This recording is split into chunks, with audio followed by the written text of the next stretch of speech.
Welcome to Charlie's Chatroom, your self-improvement, do-it-yourself go-to for important life hacks that put you in the best position to unwrap the best version of you. I'm Charlie, and we're ready to enlighten and empower. So pull up a seat and turn up the volume. We're diving into the topic of limiting beliefs. Setting limitations on ourselves with those inner voices that hold us back from reaching our full potential. Now, we all have them, unfortunately. They are the whispers of doubt. They tell us we're not good enough or convince us that our dreams are just pipe dreams. They creep in and posit fear of all sorts, fear of judgment.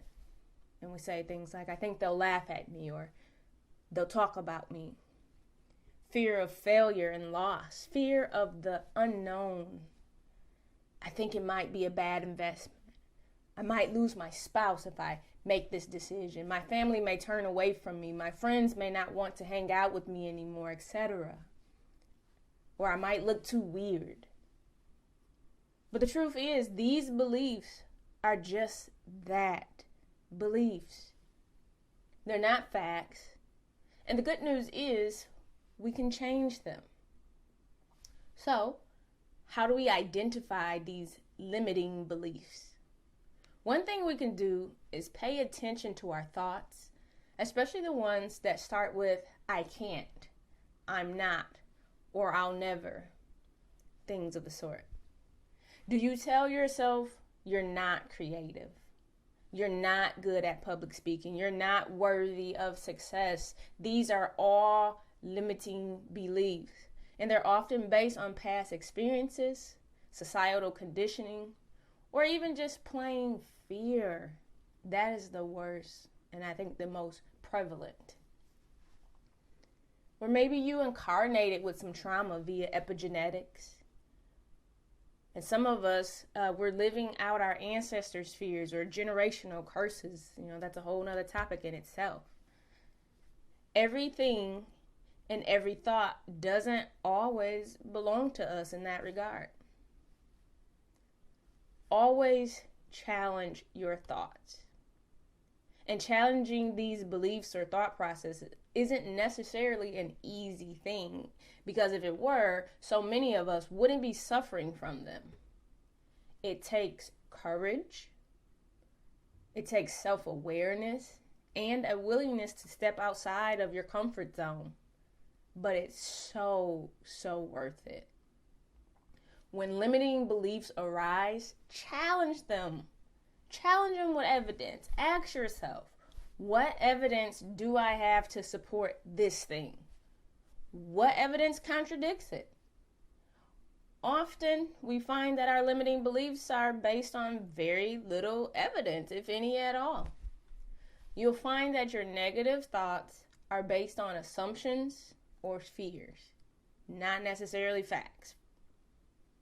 And like weeds choking a flower bed, these unfounded thoughts can drain your energy and prevent your confidence from blooming. And by shining a light of truth on them, you can start to dismantle their power and create space for more empowering beliefs to take root. So what's the remedy? I would say to you, learn to be a risk taker. This is a method of moving beyond those limiting thoughts. Be a risk taker. I wholeheartedly understand that most of us are wired to play it safe. We're rule followers to the T. We check those societal boxes and we stay in our lane. We don't deviate. I definitely was one of those.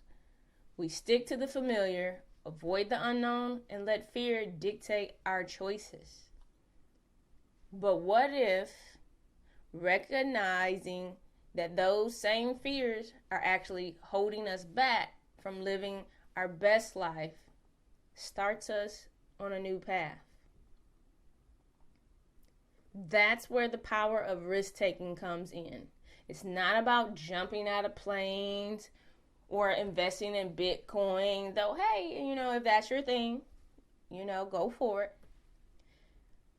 But risk taking is about stepping outside of your comfort zone. Simply put, stepping outside of that comfort zone, embracing the unknown, and pushing yourself to grow. That's it. And it's not specific to any singular realm. This could be in your career field, your love life, home improvement, setting boundaries with people, and anything else. So, why is risk taking such a game changer? Because it helps us break free from limiting beliefs. Those pesky little voices thrive on our apprehension, our deep anxiety, and doubt. By taking risks, we challenge those beliefs, we prove them wrong, and we gain confidence in our abilities. You all have abilities. No matter how small they are, whatever stage they're at, they can be nurtured. So please understand that we all have abilities. They just need to be recognized.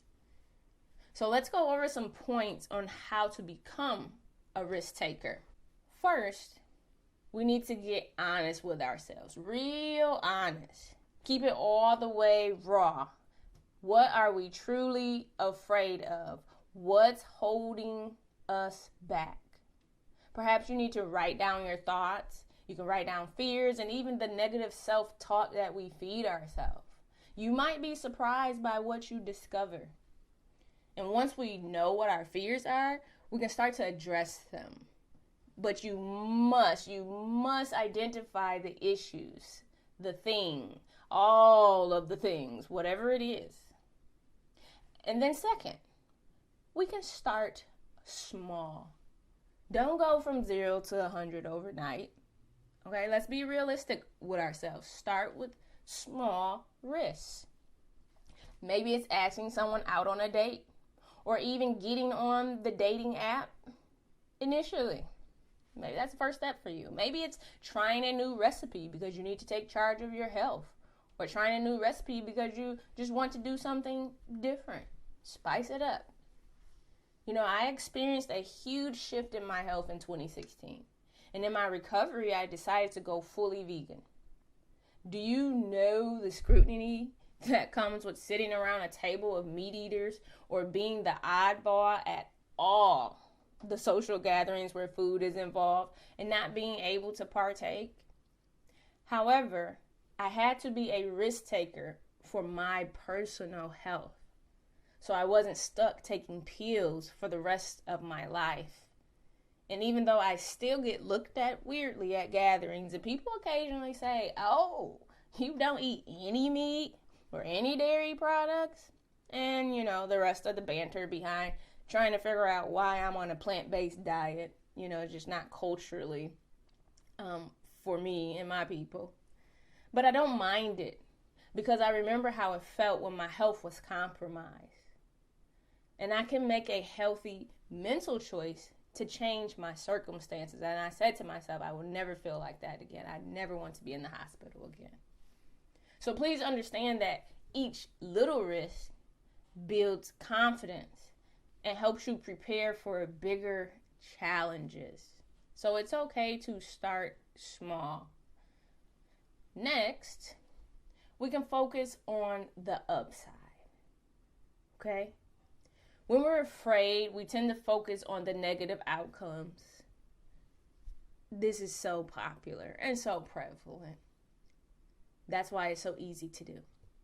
But instead, you can shift your perspective. What could go right? What are the potential benefits of taking this risk? The more you focus on the upside, the more motivated you'll be to take action. Okay? The upside for me moving out of state was a higher paying job. Was I scared? Of course. I just graduated college. I've never had a full-time job in my whole adult life, all the few years of it. And I had never been away from my family at such a great distance. And I had never driven more than 3 or 4 hours on the highway by myself. And now I was about to drive nearly 12 hours out of state and start a career in my adult life without my parents and family and without my friends being nearby. But I understood the upside.